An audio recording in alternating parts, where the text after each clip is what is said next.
Daily Soccer Podcast with the Global Sports Podcast Network. Welcome everybody to the Daily Premier League Podcast. My name's Ken Davis. His name is Convict 1673 of Her Majesty's Prison, Derby. How you doing, Nick? I'm very well, thank you very much. How are you? And I'm not in Les Miserables. I mean, that was a good convict number, but not even the right one. Yeah, that's an interesting topic you're wearing. Are you joining the EU yourself, or? No, it's got nothing to do with the EU. It's nothing to do with the EU, everything to do with U2. Ah, fair enough. U2 T-shirt. Well, thank you everybody as well for joining us, and particularly those who make listening to Daily Premier League Podcast part of their daily listening routine. You can find us wherever you get your podcasts. Well, you know that, or you wouldn't have found us, would you? Anyway, please subscribe, leave us a rating, generally join in the fun. Just good to have you around. There's three things I want to talk about today. Firstly, we saw the end of round 3 of the League Cup with 4 teams from the Premier League in action last night. Just want to have a quick overview of those. Second thing that kind of pricked my ears up, Unai Emery calling his players lazy. Now, is that ever a good thing? Does that ever work? Is that indicative that things are going off the rails at Villa Park? Exactly what's going on there? I'd like your view on that, Nick. And thirdly, look ahead to a couple of games coming up at the weekend, which I think are going to be a particularly interesting watch. But there's some breaking news today, Nick. You were telling me as we joined the podcast, a couple of things that might be worth just commenting on first. Yes, first of all, William Saliba has signed a new 5-year deal at Arsenal today, which will keep him at the Emirates until 2030. He still had a couple of years on his existing deal, but Real Madrid and others were already starting to sniff around. So I think for Saliba's sake, but particularly for Arsenal's sake, to protect their asset and the financial side of things, he's got a nice, fat new contract. So well done to him. Important signing for Arsenal. He's become their kind of go-to centre half with Gabriel, and it's good. I think good news for them that they've managed to get him to sign and get over the line. Yeah, definitely. He's a great player, absolutely top player. One of the greatest central defenders of the Premier League era, really. I think he's a great asset to them, and they've done well. It's good that they've taken a proactive approach to that and actually kind of got their man kind of tied down. Early, yeah, nice and early, yeah. Okay, and Wayne Rooney has been opened up about his fight when he was a player with the demon drink. Yeah, this was it's been all over the news here in the UK today. It was all over the breakfast channels and the news. It's been all over the papers. Today, Wayne Rooney talking to his former teammate Rio Ferdinand in his podcast, talking about his struggles with alcohol when he was playing, and saying that he believes that had it not been for his wife, Colleen, he'd be dead, which is quite a stark admission. He said that he would have a 2-day bender after games where he would just drink solidly for 2 days. And then he said he would use chewing gum and eye drops to cover up his heavy drinking when he went back into training. That always covers up an alcoholic, doesn't it? Always. Well, I can get chewing gum. Yeah, I can get that. But I'm not sure about eye drops because they don't taste nice and they're not really going to help with your breath. Well, Rooney, to be honest, used to chew the eye drops and put the chewing gum in his eyes. That was the big giveaway. Maybe he's going wrong. But there is a nice... I'm a massive fan of Wayne Rooney. And I saw, when I was working with him at Derby, I saw firsthand just the pressure that he's under, just relentless pressure from people, people wanting to know stuff about him and stories about him. And it just never, ever goes away. It's a 24-hour kind of circus that surrounds him in a lot of ways. But he's a really, really nice guy. And I'm a big fan of him, big fan of his wife. And there's a lovely quote in his comments to Rio Ferdinand saying, we're 2 kids from Croxteth, and then we grew up together, and obviously we started dating, we got married and had kids. But when I was 17, she could see. She knew my mind, and she knew I was a bit out there. She's seen it very early on, and she's helped me control that massively. And I think that's just a really nice quote from 2 people who've been obviously in love since they were very, very young. And I wish Wayne all the best. It's good to see him on Match of the Day over here in the UK and other kind of TV punditry and making his way in the world for that. Management really hasn't worked out for him, has it? No, not at all. But we do like him. We do respect him. Great player. Hope all these things are behind him. But just to comment on Colleen Rooney, it's not the first time recently that she's come out of things looking like a bit of a heroine and looking like a very, very much a class act. I think Colleen Rooney is everything you could wish for, I think, in a supportive matrimonial partner. And very luckily, we both share that. Not the same one, obviously, but we both have one. I wonder. Stop talking now, please. Just stop talking because I don't know where you're going with this. Let's move on. Let's move on to the games last night. Huddersfield 0, Man City 2. Newcastle 4, Bradford 1. That was good. Spurs 3, Doncaster 0, and Port Vale 0, Arsenal 2. We predicted there'd be no mishaps. We didn't see any banana skins. There weren't any particular games or performances of note for you. I think there's a couple of things to note from all of that. It was, as you say, very routine, but notable in the fact that Eberechi Eze scored his first goal for Arsenal. So that's good. Nice finish as well. The first, it was, a nice, calm, collected finish. And also at St James's Park, when Newcastle beat Bradford 4-1, 2 goals for William. I've got William Saliba on the brain because I was writing stuff about his contract. William Asula. Now, we've been talking a lot, haven't we, on this podcast around Newcastle's lack of striking options and lack of goals and everything. And I've sort of beaten the drum a little bit for Asula, saying that he should be getting ahead of Anthony Gordon, in my opinion, in that number 9 slot, whilst Voltemada is getting up to speed and Wiss is injured.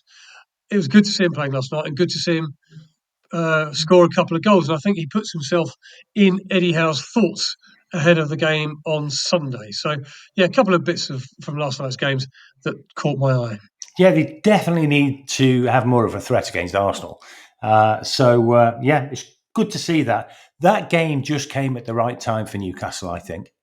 They needed a really solid performance with lots of goals. They got it, and it stands them in good stead for a very interesting game coming up, which we may well talk about later on. So that leaves the fourth round draw as following.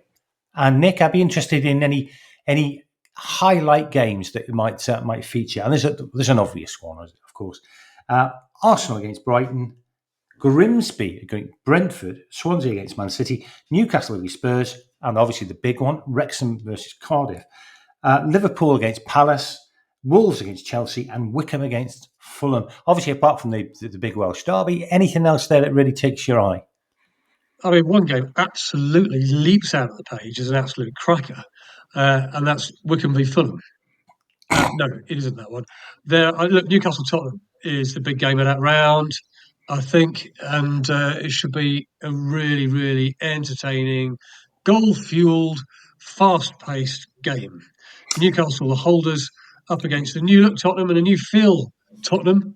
It'll be a challenge. I think it'll be a close game, but I think it's arguably the pick of the round. There are some, obviously, Palace is going to be a game. I mean, Palace have held it together so well. Glasner's such a great manager.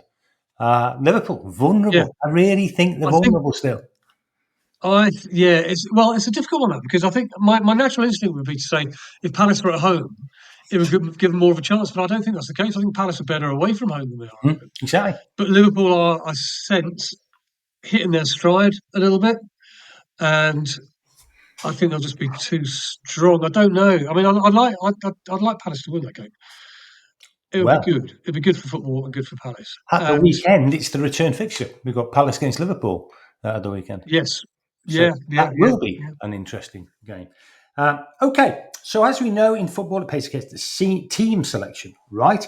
Here at Global Sports Podcast Network, we spent a lot of time selecting our delivery partner, and we chose Zencastr because Zencastr makes it easy to bring your vision to life, share it with others and your audience, wherever they may be. It's got 4K video recording, very easy AI, and top-tier distribution. And it's all in one place, all on one platform.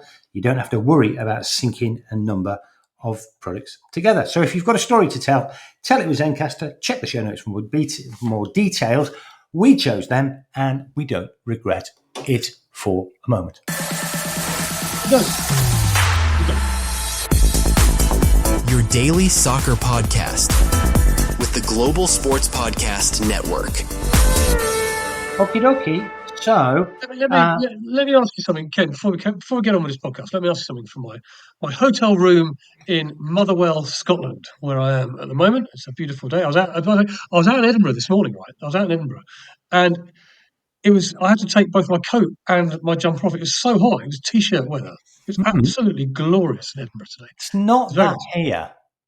Yeah, no, it's really, really warm, and it's nice in Motherwell as well. And it's not often you can say that, because once you head over to the west coast, the rain normally comes. But there we are. Now, I was going to ask you, as a Wrexham fan who have drawn Cardiff in the next round of the Carabao Cup, would you rather? Because I mean, we're kind of approaching quarter-final stages and serious business in this cup. Would you rather be drawing a team like Cardiff, which is a very winnable game, but quite frankly a dull fixture, and a difficult game? It is a dull fixture. Yeah, two teams from the same league is never a good thing in a cup competition. They're not in the same league. Huh? They went down last year. Oh no, they went down, didn't they? Yeah, they're in League One now. Places. Oh yeah, I forgot about that. Yeah, They're not happy about that still. Yeah, they've had a good start though, haven't they? Yeah, They have. until now. Okay. Well, they're broadly. I mean, they're as good as a championship team, really, in reality. And Wrexham are as good as a championship team in reality as well.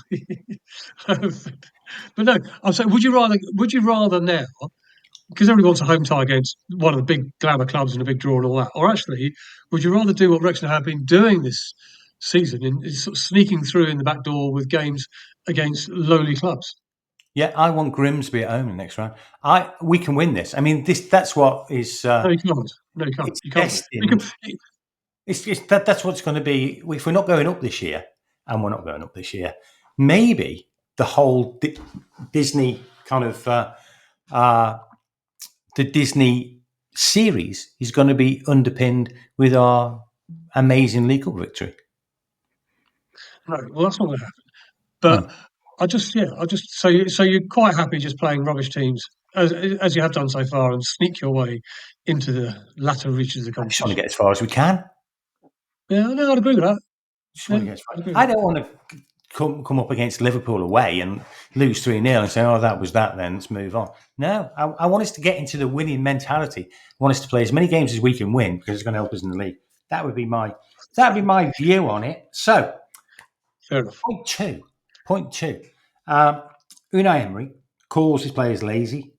Now, this confused me, and I'd like your view on it. Is that smart management? Is that dumb management? Is that just indicative of pressure? What's going on there?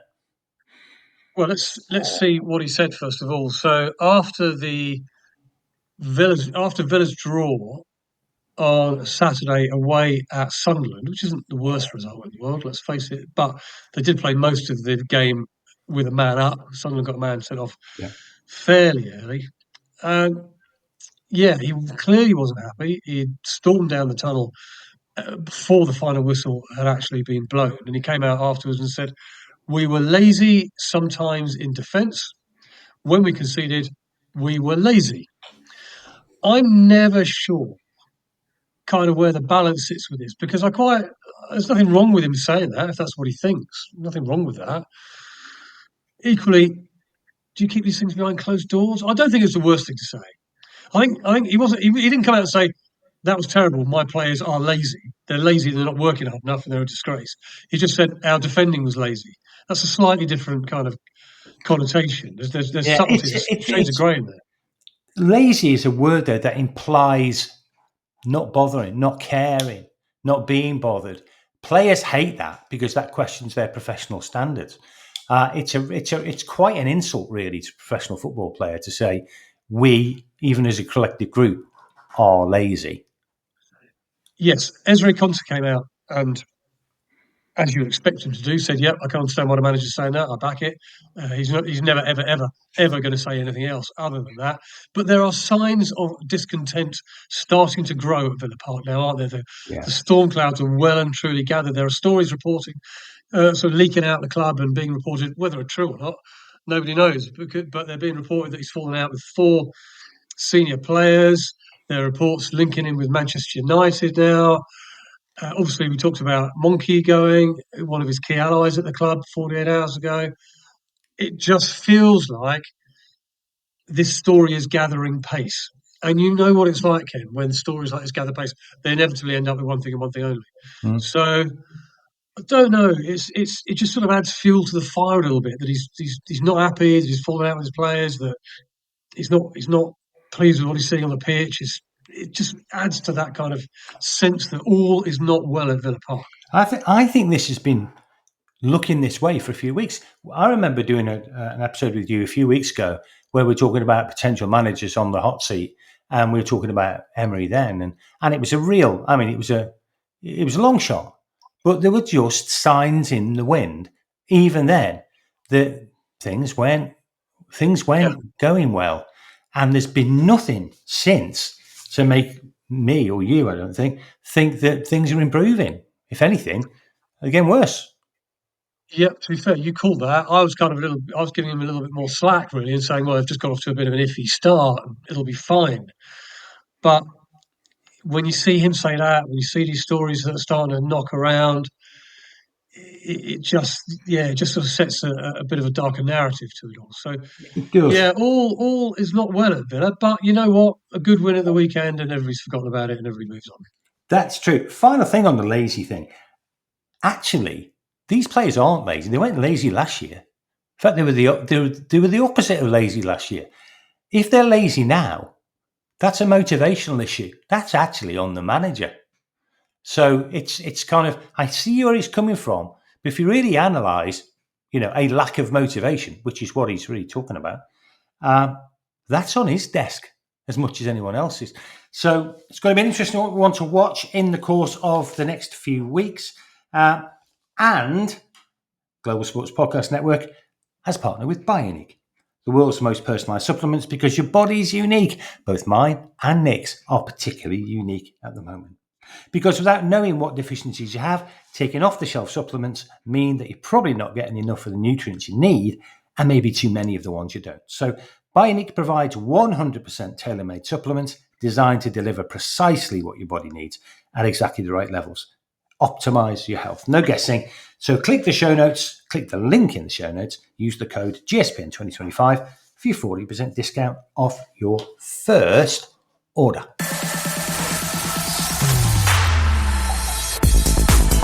Your daily soccer podcast with the Global Sports Podcast Network. Right. Looking ahead to the weekend to come. Won't go through all the fixtures. You can read them wherever you get your fixtures from. Just thought it might be worth pulling out a couple of interesting games, the ones that really caught our eye. Probably make some predictions on those games. Nick, is there a particular game you're looking forward to most? Yeah, I think the one I'm looking forward to most is on Sunday afternoon. It's the 4:30 game. It's Newcastle versus Arsenal, and the main reason is I know we're only a few weeks into the season, but we're already feeling that it's a rather critical phase of the season where Arsenal can't really afford to drop many more points, which I know sounds absurd at this very, very early stage of the season, but Liverpool are already 5 points ahead. And if the current trend carries on and they get to 9, 10 points ahead by November, early December, you can almost write the title off there and then. You're not giving Liverpool a 10-point head start, are you? And win. No, correct. I mean, 5 points is going to be hard enough, but at least they've still got to play each other. So Arsenal have got to change that mindset that they showed up at Anfield and go out and attack them more than they did up there recently. And I just wonder what the Arsenal state of mind is at the moment about that, and whether or not they feel that they need to go out and all guns blazing, because Newcastle's going to be a very hard game. And if they get nothing out of that, or even a point out of that, and Liverpool continue to win, and they've won every game that they've played so far, they've got a tough game this weekend. Well, got a tough game this weekend at Palace, I think. A tough game. It's a difficult place to go and win. But you kind of go expecting them to win now, just because of the good start they've had to the season. and they are seem to be getting better. They do seem to be playing well. I thought the first 20 minutes against Everton last weekend were really, really good. You look at them going, yeah, okay, they're really on it now. So I think for Arsenal, it becomes a very important game. But for Newcastle, it's a very, very important game because Newcastle need to start, A, winning games, but also B, beating these big sides if they're going to demonstrate to their supporters that they are serious Champions League contenders. Now, it's not been an ideal start for them because of the Alexander Isak thing. We've talked about a lot in the last couple of days. In fact, we were talking about it on yesterday's podcast around the difficulty for Eddie Howe with signing Voltemada and Wissa so late. Yeah. Wissa's injured and Voltemada's just getting up to speed. So it won't be an easy game, but it is a game. But I don't think Newcastle will want to the Newcastle fans, despite what's going on, will not take kindly to losing it. So it's a big game in lots of different ways. That for me is arguably the game of the week. But one more, if I may, very briefly, on the basis that we've just been talking about it.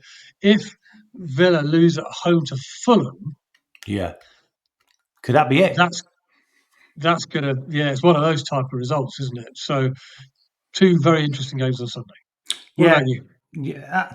Well, there's one that jumps out at me, and it's not perhaps the most eye-catching at first glance, but I think it is quite eye-catching, which is Forest against Sunderland. Ange has had a ropey start at Forest. He's played 4, won none, drawn 2, lost 2. We're talking across all competitions there. He threw away a victory in Europe this week, really. There's still this narrative, I think, with Ange that he's too easy to score against. And, I know he's an attacking, positively minded coach. We all like his personality and stuff, but I just wonder whether it's really suited to the Premier League. Sunderland look full of beans. They've had one defeat in 5. Nobody expected it to go this well. Now, obviously, Stadium of Light is something of a fortress. I wouldn't be at all surprised if Sunderland turned Forest over. Sunderland are hard to score against. Obviously, they haven't got Reynildo, who got the red card at the weekend, who's been very good at left back. He's a good sign in that lad. So that is going to shake things up a little bit, force some changes at the back. But I just think I wouldn't say there's anything riding on it for Sunderland in this game. If they lose this game, they lose this game.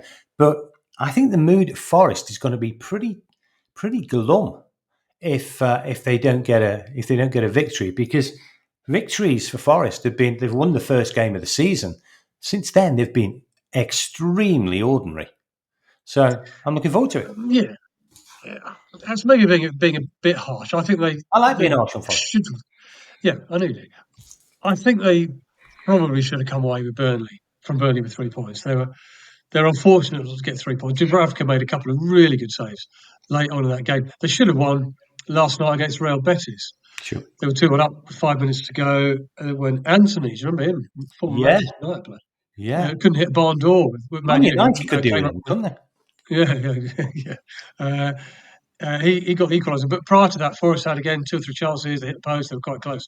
So they may just be feeling, look, and all teams go through this, don't they? They go through periods where they play well, and the ball's just not quite going in the net, and it's off the defender's backside, or it hits the post, or just great saves. Things aren't quite going your way. I don't think it's panic time in any way, shape, or form for Forest. But you're right, in as much as they could do with a win. They could do with a win, or more importantly, they could do with not getting beat. Do you think teams have worked them out? I think we talked about this a couple of days ago, just mentioned it in passing. Do you think Forest have been worked out now? Yeah, but I think you could argue that under Nuno, definitely. I think we saw that at the back end of last season, but of course, Ange's only been in a couple of games, so there's not really a lot of time to work anything out, is there? Yeah, I suppose. But we do know him. We know his style. Ange has one style, hasn't he, really? Okay, interesting. Just one thing just occurred to me when we were talking about all these games. How many games into the season do you think it needs to get a proper assessment of a team's level? About 15, I think. I think As we know. many I as think, that? yeah, I think as many as that. Yeah, yeah. I think particularly this season because everybody's kind of been slow to get going.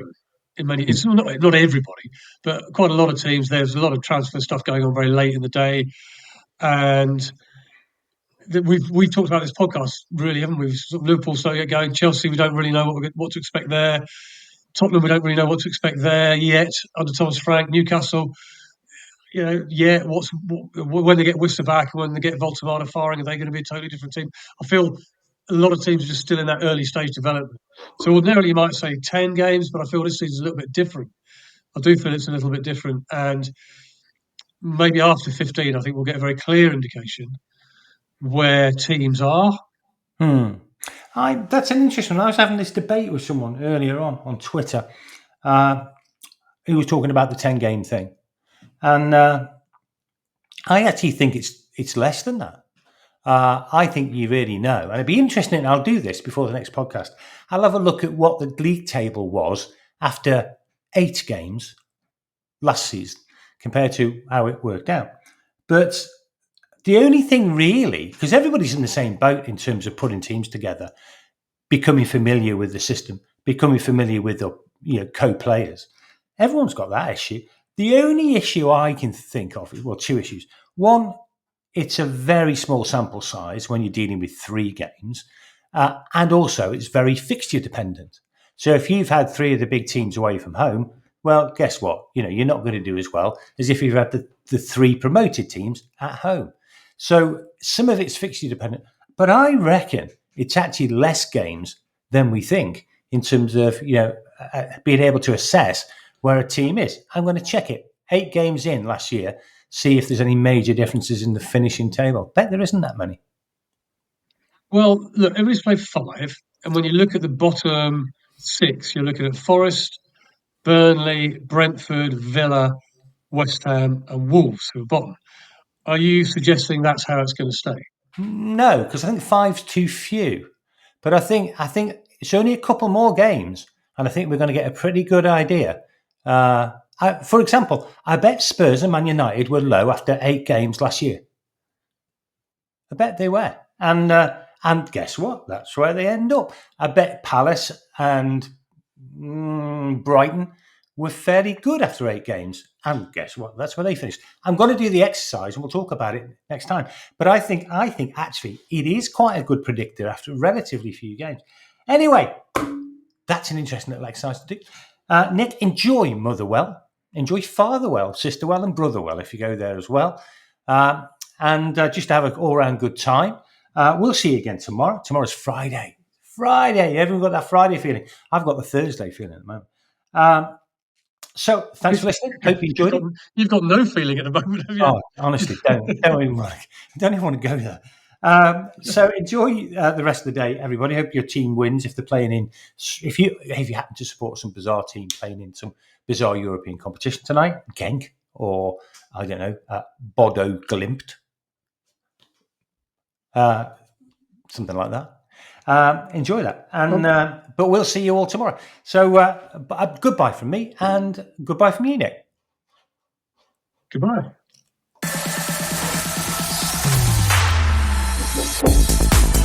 Your daily soccer podcast with the Global Sports Podcast Network.